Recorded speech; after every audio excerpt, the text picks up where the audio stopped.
my guest on A Better You is Jim Warren of the Carolina Raptor Center. He brought along his friend Dudley. This is one show you certainly do not want to miss. Stay tuned.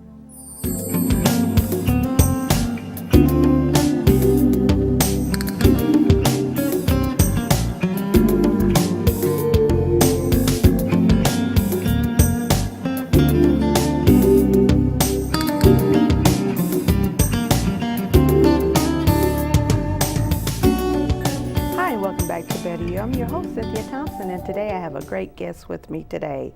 I have Jim Warren from the Carolina Raptor Center, and we're going to talk about the birds that some people might be afraid of, but guess what? They're here for a purpose here on our earth, and they do some good here. And Jim Warren from Carolina Raptor Center is going to give us some more information about what all these birds do for us. Thank you for joining me today, Jim. Well, Cynthia, thank you for having me. It's a pleasure to be here. So, Carolina Raptor Center, what all do you do there? Well, we do a little bit of everything with raptors, but first let me ask you a question. I'm going to ask our people on here too. Do you know what a raptor is? I don't, no. Right, well, let me share with you. That way we can kind of say, as you mentioned earlier, birds of prey. A lot of people are familiar with different birds of prey, and birds of prey are birds that eat meat. But pelicans eat meat. Robins eat meat because worms, believe it or not, is considered meat. That's true. Penguins and all of those, but they're not raptors. And what we like to do is we like to tell people that you can distinguish raptors from other birds of prey by two big characteristics. Other birds hunt with their beaks. Okay. Raptors hunt and kill with their very sharp talons or their feet. So owls, as you said, hawks, eagles, falcons, all of these birds hunt and kill with their feet, but they use a very sharp beak to rip their prey. So raptors could be any of those birds. Okay. So you can kind of distinguish between some birds of prey or the raptors. But we do take care of raptors, and part of what we do here in the community is that we teach people about raptors, we conserve and protect raptors, and then we provide a place for people to come and enjoy the outdoors and see raptors up close and personal, which is not a thing you want to do out in your backyard. So people could come to the Carolina Raptor Center and see the birds there? We do. We have we call it our living museum. People pay an admission. It's one of the ways that we're a nonprofit, so we're funded through that. But you could come out with your family, see the birds in a display area, witness the birds flying right over your head, see programs, and so you can do that. Or as we'll see later on today, we bring birds out into the community. We go do school programs, church programs, business groups, but then a big part of what we also do is we have a hospital. We have one of the most recognized raptor centers in the country that brings in injured birds. Eagles from around the United States come to us, and we treat them and release them. What birds do you normally find in the Charlotte, Huntersville area that are raptors? Well, that's the interesting thing because we have a very, very dynamic raptor population. One of the most common that people see is the red-tailed hawk. And it's the largest hawk that we have in North Carolina. People see them flying around our beautiful city. They'll hear them. They see that rust-colored tail. And then at night, people always hear, well, we hear these owls in the backyard. Yeah. Probably barred owls. And barred owls, Dudley's talking in the back. Dudley's not a barred owl, but barred owls are the most common owl we have. And actually Charlotte has one of the largest urban populations in the United States because we have the perfect habitat. They love our big old trees that we have in some of our older neighborhoods. They like hunting the big green yards or the lawns or the greenways, and they also like the creeks that we have. And so they're very common. Dudley, that you're going to see in a little while, he's a great horned owl. They're another bird that we have in this area. They're the largest of the owls, but we also have peregrine falcons in the city. Which normally you think of peregrine falcons hunting in the mountains or whatnot. Well, think about downtown Charlotte. It's a big cliff. And so these falcons will live up on these large buildings. They hunt other birds and they hunt the pigeons. So you've got falcons, we have all different types of hawks, we have other variety of owls, and so Mecklenburg County in itself is a haven or a home to a lot of different species of raptors. I did not know that. So what are some things that they eat? You had mentioned squirrels and snakes. What are some other things? Raptors only eat meat, so we don't have to worry about the bird seeds or any of that. But depending on the bird, great horned owls like Dudley here will eat squirrel. They're actually probably nature's one of the best pest controls that we have. And so by protecting the raptors in our community, we've now ridded ourselves of a lot of rats or mice, snakes, some of the harmful snakes. They'll eat other birds, which may be a bad thing if you have bird feeders in your yard. Osprey and bald eagles love to eat fish, and there are bald eagles in this area living down on the Catawba River and Lake Norman. So we do have bald eagles coming back. But if it moves and it's meat, pretty much a raptor may eat it. Other than domesticated animals, we always get calls from people that says, there's a hawk in my backyard, is it going to eat my small dog or cat? Probably not. They're not going to go after something that's much bigger than they are. They're not going to go after a prey that they're not familiar with. Usually when that happens, it's a case of mistaken identity. They're just not sure what they were getting. So they don't eat little rabbits, because I know in my yard I have little rabbits hopping around. They will eat a little rabbit. They will. And the owls will eat at night. Of course, the owls are nocturnal, like Dudley. They're primarily going to be out at dark, and the hawks are out during the daytime, so they're kind of working two shifts. I know you mentioned earlier that you have a hospital for injured raptors. What's their common injury that you see at your hospital? That's a great question. People always ask us that. Car collisions. Car collisions? Car collisions is the number one cause of injury that we see. Dudley's not one. But what ends up happening is we try to get, and we do this program that we tell people, a lot of education groups. Imagine you're riding down the road. Now, we think we've done a pretty good job being environmentally friendly. You wouldn't wad up that pad of paper you have there and throw it out your car window. Right. But you may be eating an apple. And you get down to the core and you go, I'm just not going to eat the core and the stem, so you roll your window down and toss it out. We all grew up thinking that stuff's biodegradable, so why worry about it? Well, what happens is that apple core becomes food for the mice and the squirrels and the chipmunks, and they're drawn to the side of the road. Or that bagel you had, or that last McDonald's French fry. So these little guys are coming to the road to eat that food. Well, the raptors have learned if they hang out on the side of the road, sooner or later their food's coming to you. I try to tell people, would you rather go tromping through the woods looking for your food or go to the supermarket? That's true. It's become a supermarket. And so they'll just hang out, and they'll fly down because they're not worried about cars, and they get hit by an automobile as they're going after their prey. And so we've tried to tell people, if the one thing you learn from us is don't ever litter, don't throw anything out. Right. And even cigarette butts. We hope people don't smoke, but if they're smoking, keep that butt, because mice love the butt to make their nests out of. That butt, that nice cottony material, mice will shred it to use it. And so now the mice are going to the side of the road to get their nesting material.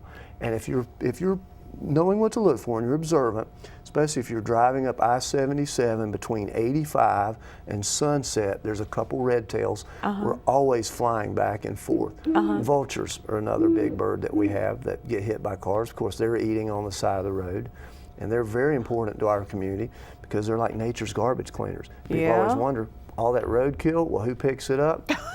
not the trash man, but the vultures. Right, that's right. They need to take care of it, so, but they're out there. So when they're hit by a car, you normally see injuries to a bird's wing? Could be wings, could be head, could be everything. And a good thing that what brings up a point is, how do we get our birds? Well, you're driving down the side of the road, you may not hit the bird, but you see it sitting on the side of the road. And we'll have people that'll call us, or they'll call their local vet, or they'll call the CMPD, animal control, and say, hey, I saw this dead bird or this injured bird.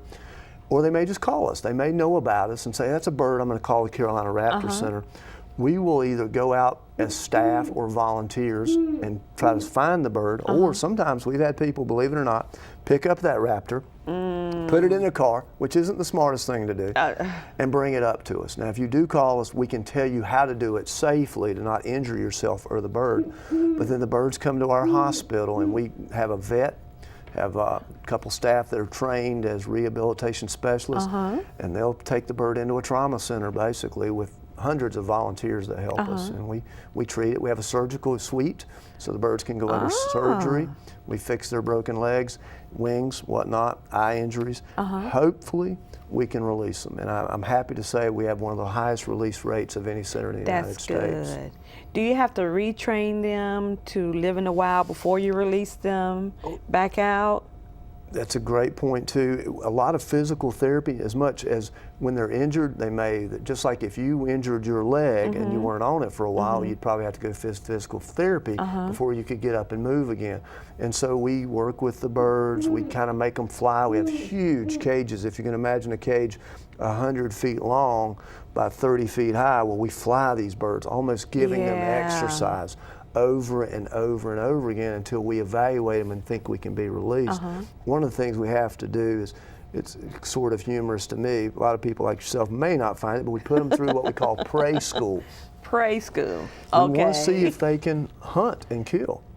Because just because they can fly doesn't mean they would be survived. So we put them in a cage and we release some sort of prey that they would normally find in the wild, and we evaluate the bird to see if it can hunt and kill. If it can, then we usually know it's ready and we let them go. So you just take them out to a wooded area and say, see you later, bye? Well, part of it depends on the habitat. We try to put the bird back in the same habitat that it would have come from. If it's an owl, we release them at night. If it's the eagles, we release them up near the lake. We now actually have a program as a fundraiser for us. It's a Release a Raptor. And so it's a way of us generating money. It's a way of getting the birds back out into the wild and people in the community experiencing these. We've had Release a Raptor events for large groups. We've had them for small corporate gatherings. We've had people pay, and we do a Release a Raptor at a birthday party. So we'll bring them out and release them out in your yard. And so it's a good way of everybody helping everybody in the community. What about birds? I know some people do this, they keep owls in their homes as their pets. Do you have many people that bring owls like that have gotten older, that need extra care? Well, do you take care of those domestic pets? The first thing is it's and they shouldn't do that. It's very illegal. It's a federal offense, but they do. Two interesting stories, one with Dudley, and I'll tell you more about Dudley when I bring him out, but he was a pet and came to us because he did, as you said, got sick. Most people don't have that, and so they took him to a veterinarian, the people that found him. The veterinarian, of course, knew that Dudley shouldn't be held in captivity and called us. But last year, we got a call from North Carolina Department of Wildlife Resources that they had a wildlife officer got a call that this lady had a pet bird, and the neighbors didn't think it was the right type of bird as a pet. So when the wildlife officer went to the house, here comes these dogs out in the backyard, followed by a vulture. And they were raising the vulture as a pet. And so we talked about injuries earlier, wing injuries, a lot of physical injuries we can repair and a lot of times get the bird. But once that bird's been raised by people, it's a mental injury, we can't ever reverse it. So that vulture's living with us, as like Dudley's living with us. They don't think they're people, but they don't really know what they are. They're called human imprints, in that they bonded with people before they had a chance to really learn how to be the species they were supposed to be. Because they wouldn't be able to survive out there in a wooded area. They don't know what to do. They wouldn't know how to hunt. Dudley doesn't know how to hunt. As I think I was sharing with you earlier, Dudley would look at the food running across the ground and say, okay, what's that? It's time for me to eat. Where's my food on a plate?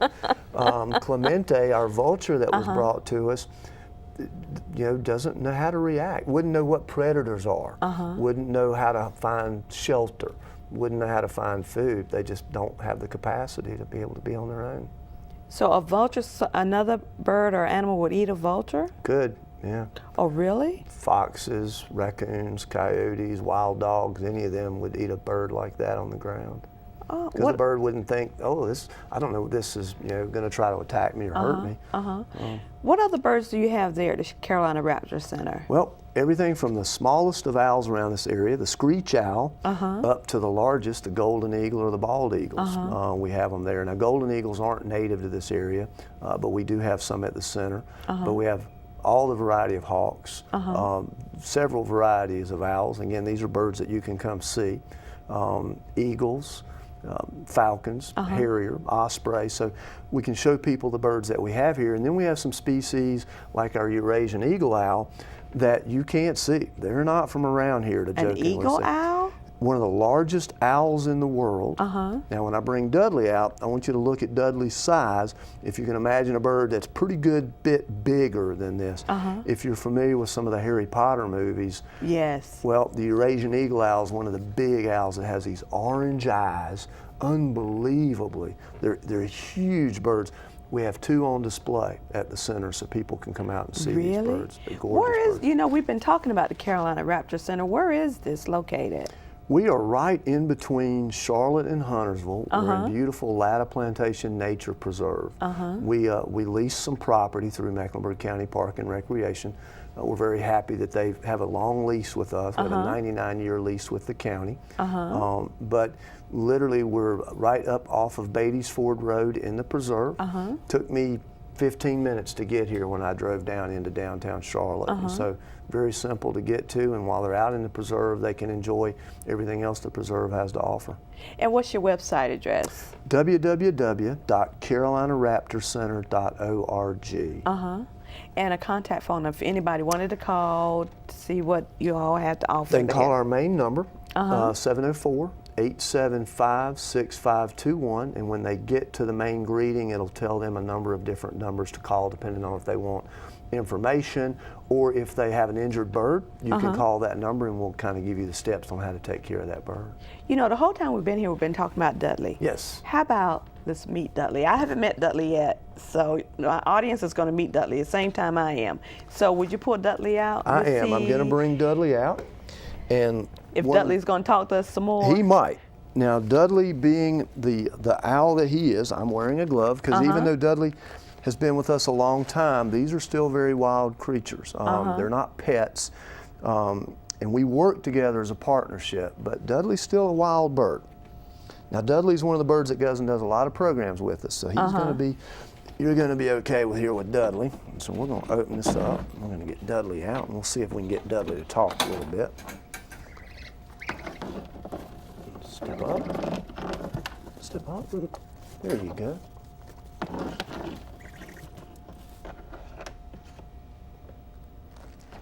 Now, this is Dudley.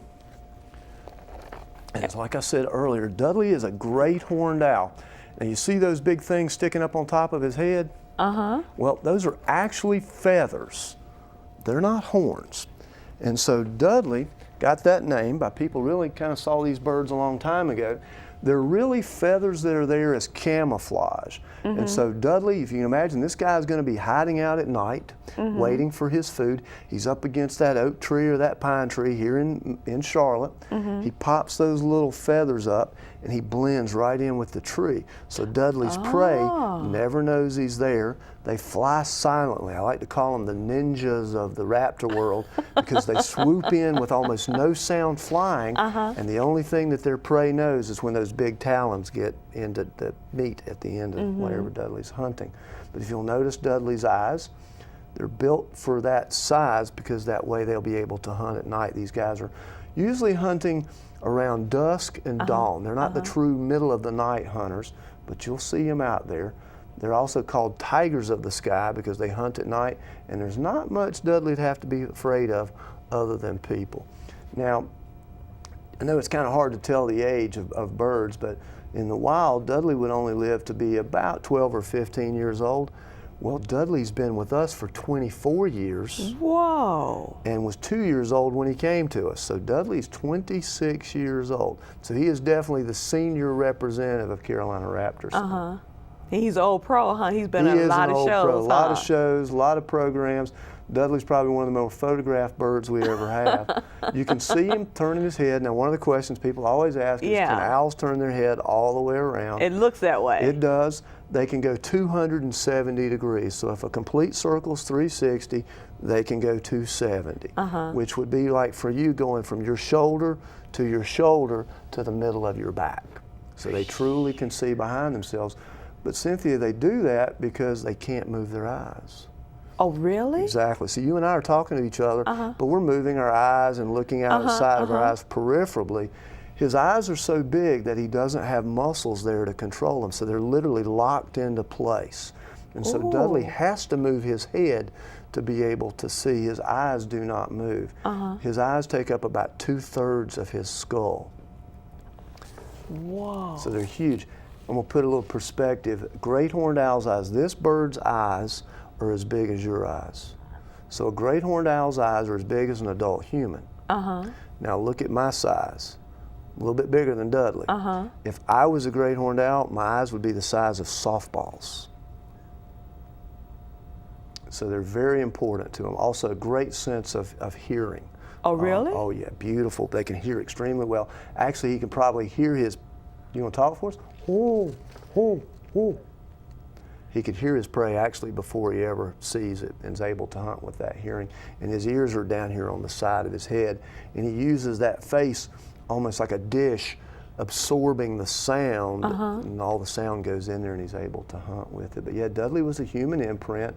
Dudley likes being around people. And he does a great job, and Dudley would sit here on this glove and talk to us for hours and hours today.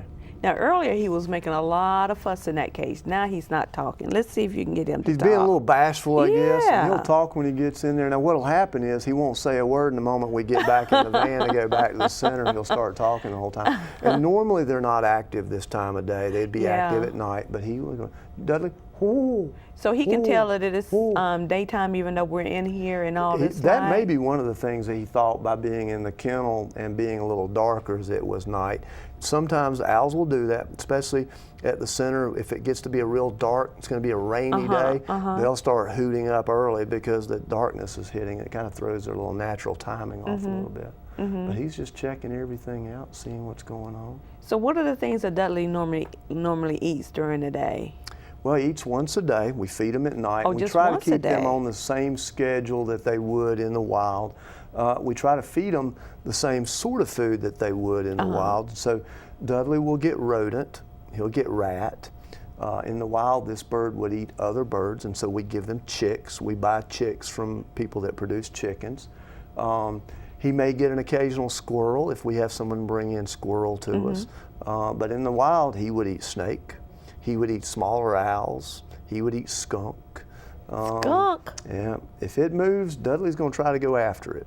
There's A not little much. baby skunk, because some skunks are pretty big. They're pretty big. We know that great horned owls like them because we get them coming into the hospital and they've been sprayed by skunk and it's all over them. So do they not smell the skunk? They don't smell. Most birds do not have a sense of smell. One of the only ones that does is the turkey vulture. And it's basically there, and people always ask, well, why do the vultures have a sense of smell? And I said, well, think about it. Dudley can either see his prey or he can hear his prey because his prey is moving. Well, vultures eat dead things. So they're not going to hear or see a dead thing. So they smell it. And they can smell food that's dead for miles and miles away. So there's things that we don't know about that have died out behind our houses or in the neighborhoods. Animals, not people, animals. Okay. But the vultures will go and take care of them. So again, it's very important that we have these beautiful creatures because they help keep our community nice and clean. So vultures, you said that they only eat dead animals, so they don't do. eat people, right? No, unless we're dead and we're laying out in the woods, but I hope that doesn't happen to us. Oh, so But they they do would- eat human flesh. If you were out in the woods and you And you were died, dead. yeah. But hopefully you're someone else taking care of you. Yeah, somebody else could catch you Yeah. before they do. Yeah. So Dudley, he seems to be a pretty calm owl. Are all the owls like this? Personality, they're all different, just like people. Of course, Dudley, being an imprint, is more comfortable with people. If we had one of the other birds that maybe has come into our hospital, again, we try to release all the birds that come into the hospital, but sometimes we can't release them. Their injuries are just too severe, but we can use them for programs. They may do well in a small setting. Some birds don't like being out in front of large crowds, and so it's all really personality based. And we learn as a staff and volunteers what birds work better in what settings. And so Dudley will go almost to any type program. He's calm and can relax. We've had him in large groups with people all around him. There's other birds that would not do well at all, and they would continually try to get away from those people. Oh, really? Yeah. I was about to ask you that whenever people come out to the Carolina Raptor Center, do you have programs where people can get up this close to the birds? We do have them out where you can walk by and see them. Our flight program that we're doing now, Birds in Flight, actually we did it today. They were doing it as I was leaving today. You can sit down in our area and the birds are flying, so you actually can see these birds in flight. Most of the time when you come to the center, you're going to see the bird in a cage, and so you're going to be able to see it in a cage display, but we do bring them out when you can see them. We're around the community quite often. We're always at Festival in the Park in the fall, and we bring our birds out there. So if someone wanted to come out to the Carolina Raptor Center, what's your phone number or the hours of operations, I should say? Well, we're open 7 days a week. We're Okay. open Monday through Saturday, 10 to 5, and we're open Sundays, 12 to 5. Do you have any lasting words for us? Because we're almost out of time. What things do you want our viewers to know about these animals? Because he seems pretty calm. He is. The one thing is that they are truly important to us. Besides being just beautiful animals and the sheer magnitude of loving to see these guys, they're very important to us as humans because as we take them out of our habitat, it's going to create an imbalance in the environment, That's which was going to come true. back to hurt us. That's true. But we'd love to have them come visit and see us. We do programs all the time. Another good way of finding out is going on our website, www.carolinaraptorcenter.org. There's a full list of all of our programs and activities on our website. Yes, I visited your website. You had different pictures of the different birds that you have there too. So if anybody has any additional questions about what's going on at Carolina Raptor Center, you may visit their website, or you can go to mine at www.abetteryouShow.com. And thank you so much, Jim, for joining me today. Cynthia, it's I a really pleasure. enjoyed Dudley, and he was quiet for us the whole time we were sitting here. Which means when we go off camera, he'll start talking. Can you make him hoop before we? Hoo, hoo, hoo, hoo, hoo, hoo. He's like, no, not today. It's too bright in here. And thank you so much for Thank coming. you. Thanks for having me.